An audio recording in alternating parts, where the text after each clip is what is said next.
नमस्कार, मैं हूं संतोष कुमार भारद्वाज और आज आपसे मुखातिब हूं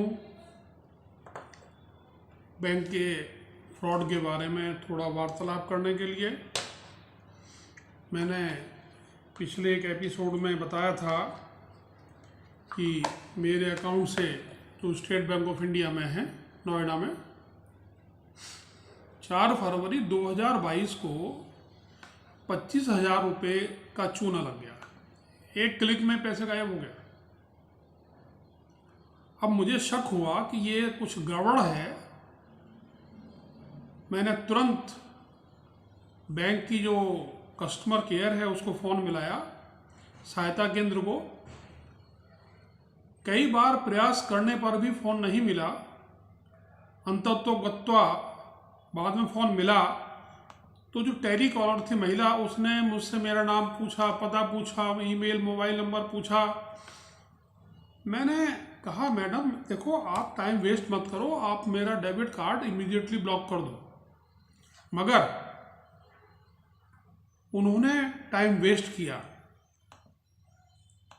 इस 2 मिनट के 2.5 मिनट के वार्तालाप में जो मैंने शुरू किए थे वार्तालाप, उसमें 1 मिनट जब तो मेरे से पूछ रही थी मेरे बारे में, उसी वक्त पैसा निकला है।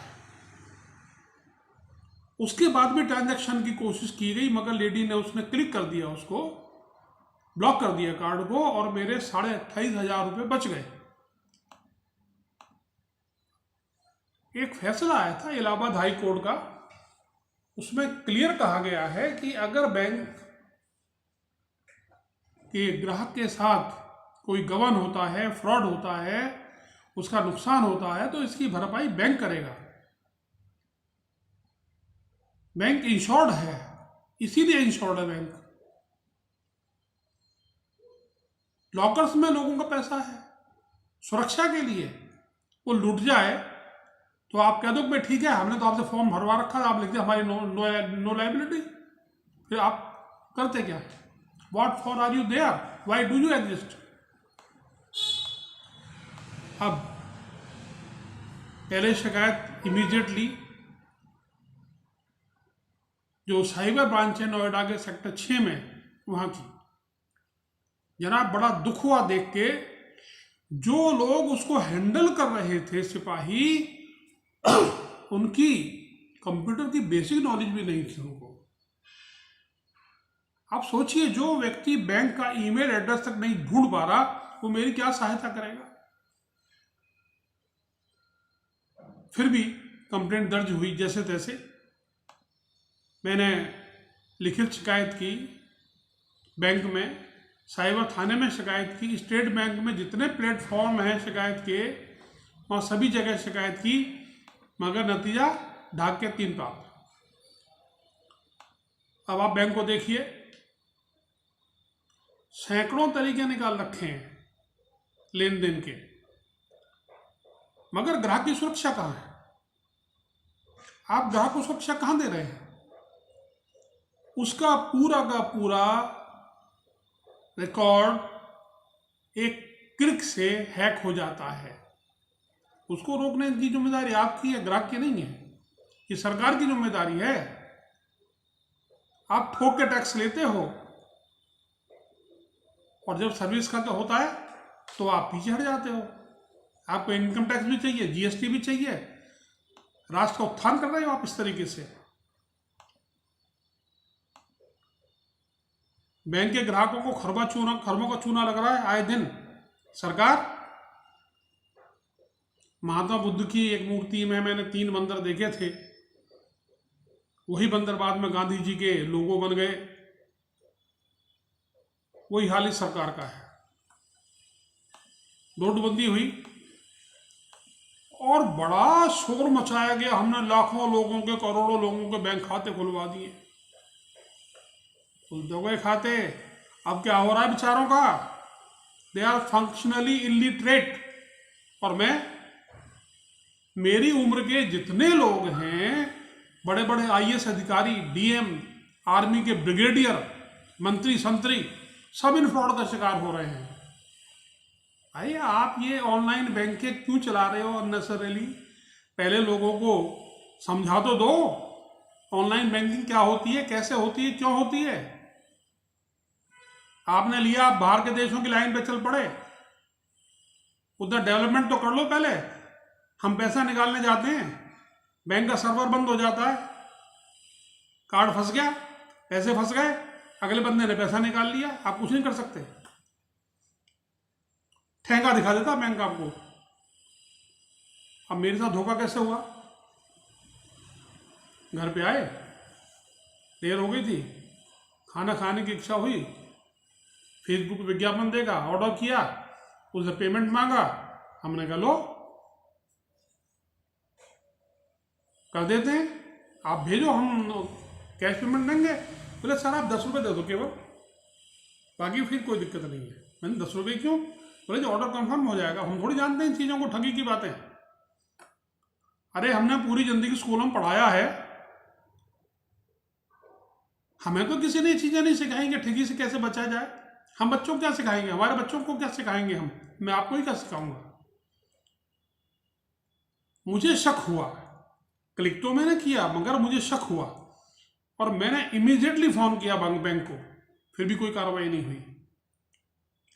सवाल यह है कि फेसबुक विज्ञापन चलाता है, अखबार विज्ञापन चलाते हैं, टीवी विज्ञापन चलाता है, भाई उन पे पाबंदी क्यों नहीं है?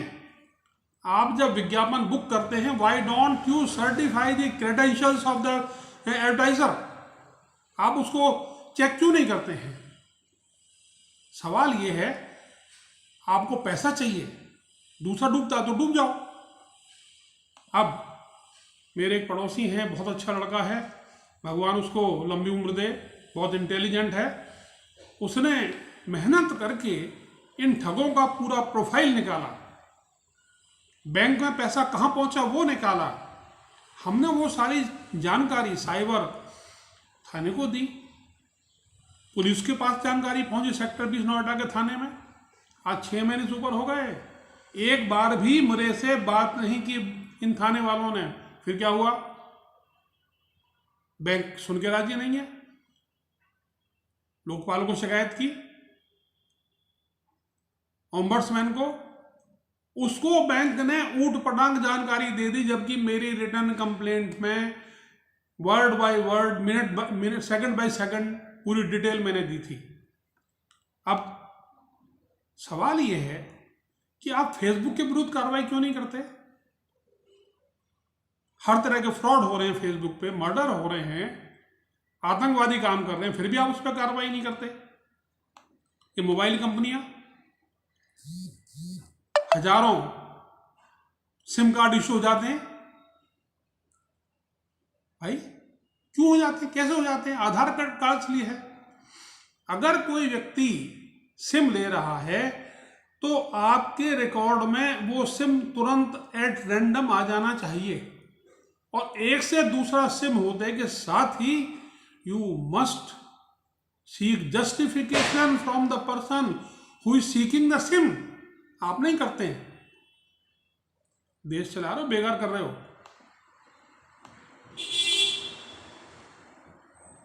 सरकार फेसबुक पर कार्रवाई नहीं करती, बैंक पे कार्रवाई नहीं करती, मोबाइल कंपनियों पे कार्रवाई नहीं करती। कार्रवाई किस पे करती है? बेचारे गरीब आदमी थोड़े पैसे कमा लिए, बैंक में नहीं किया, घर में रख दे, सारे के छापा मार के पैसा ले लिया। अरे तू तो उठा के ले आया कहीं से, हिसाब दे। कहां से हिसाब देगा? अरे 20 साल 25 साल 50 साल हो गए घर में जोड़ते जोड़ते पैसे को। आपने देखा होगा हवाई अड्डे पे जाते हैं, आई इमेजिंग होती है और उसी के बाद आपको अलाउ किया जाता है अंदर। आजकल तो आपने देखा होगा कि फेसबुक का तो आधार ही फेस इमेजिंग है, गूगल वॉइस रिकॉग्नाइजिंग करता है। आप बोलते जाइए, वो टाइप करके दे देगा आपको सारा कुछ। आपने कभी कोशिश की इन तीनों चीजों को एक साथ मिलाकर अपने ग्राहक की सुरक्षा की? कभी नहीं की, ना करेंगे आप। प्ले स्टोर है, अभी पढ़ा था अखबार में, ठगों की 1-2 ऐप को बंद कर दिया गया। ओ भाई भरी पड़ी है। आखिर इंटरनेट पे ये कंपनियां इन ऐप्स को चलने ही क्यों देती हैं? सवाल ये है। अब एक बड़ी स्पष्ट बता रहा हूं, देश में अधिकांश जनता किसान मजदूरों की है। ज्यादातर लोग ना पढ़े लिखे, 70% तो अनपढ़ ही मान लो आप, और जो लोग पढ़े लिखे हैं वो भी फंक्शनली इलिटरेट हैं, एटलीस्ट कंप्यूटर मोबाइल के मामले में। फोन में बात कर ली, चैट कर लिया व्हाट्सएप पे, ये चीज़ें तो कोई भी कर लेता है, मगर उसमें जो ठगी की वारदातें होती हैं वो हम लोग नहीं जानते कैसे रोकें, कैसे बचें। कोई हमारी ट्रेनिंग स्कूल तो खोला नहीं है ठगों के लिए, तो झारखंड में नोएडा में ट्रेनिंग स्कूल के हुए हैं भाई। और हिंदुस्तान ठगों का तो यह हाल है कि अमेरिका तक छापा मारते हैं, और ऊपर से तुर्रा ये कि जो चाइनीज ठग वो भारत में बैठे वो ना पकड़ नहीं पाते। बैंक में आप देखिए क्या तमाशा है, हमारा पैसा तो मारे बैठे हैं, 25,000 रुपये डकार के दिए नहीं। बैंक उद्योगपतियों को कर्जा देता है कम से कम ब्याज पर। भाई क्यों? जो इंसान दुनिया में सबसे बड़े उद्योगपतियों की लिस्ट में फर्स्ट 10 में है, उसको भी आप लोन दे रहे हैं, और वो भी कम से कम रेट के ऊपर।